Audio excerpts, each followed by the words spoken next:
Beloved, one of my favorite quotes, and you've heard it 1,000 times from me, is from the late Brother Charles Simpson. Internal integrity, external integration. Or internal integrity leads to external integration. Integra, the word from which integrity comes, implies wholeness. And God is ever intending to move us as we cooperate with His Spirit from fragmentation to integration, and in that integration to make us whole. Solomon in Proverbs 22 in the first 2 verses says that a good name is to be chosen rather than great riches, and favor is better than silver or gold. The rich and the poor have this in common: the Lord is maker of them all. Now that's a portion of the lectionary reading for the weekend.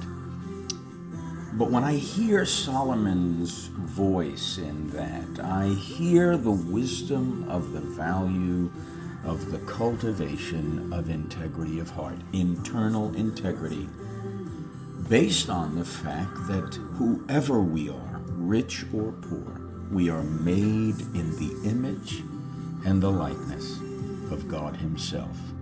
And that mystery of who God is indeed includes the mystery of who we are. We don't even know ourselves well enough to be able to claim we know ourselves, because there's so much about us that only God knows.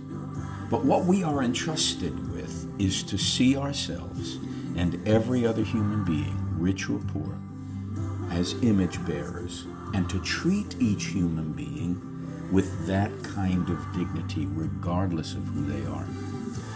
That's so vital. And at its heart, Solomon is reminding us that genuine honor in life is found in cultivating a good name, something wealth cannot purchase for us.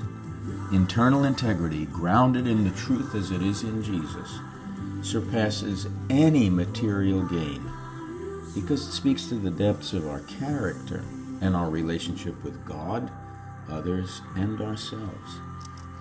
And so, in a world that's so driven by the pursuit of external things that we tend to falsely call success, Solomon is reminding us of what Brother Charles said again and again.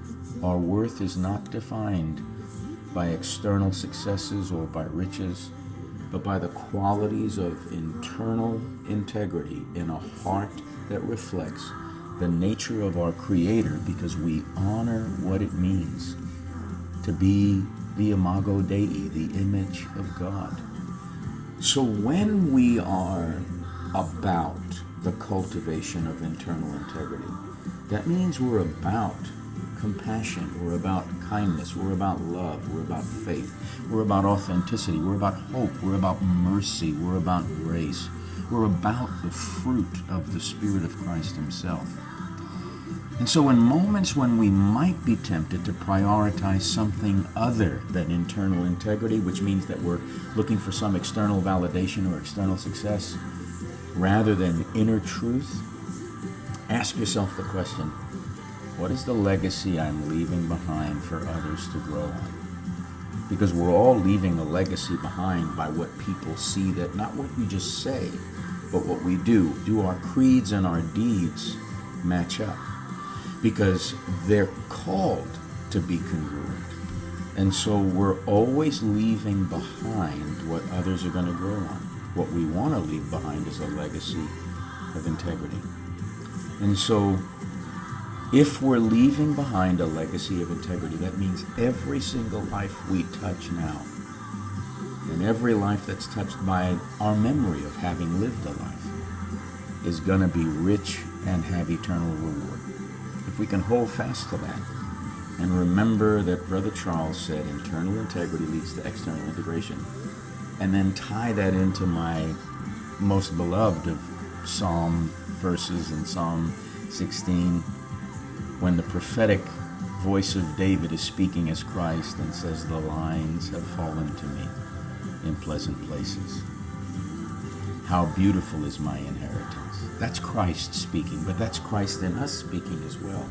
So if the lines externally are going to fall to us in pleasant places, all those lines have to be integrated internally. Internal integrity moves us from fragmentation to deep healing and integration and transformation, so that externally, when everything comes together on the inside, everything falls in place on the outside. And our inheritance is amazing. Let's lean into this weekend with expectation. Pastor Mario is going to bring the word of the Lord. I believe it's going to be prophetic. I believe it's going to be timely. And I believe we need to hear it and abide by it and walk in it. Let's come together with expectation. See you Sunday.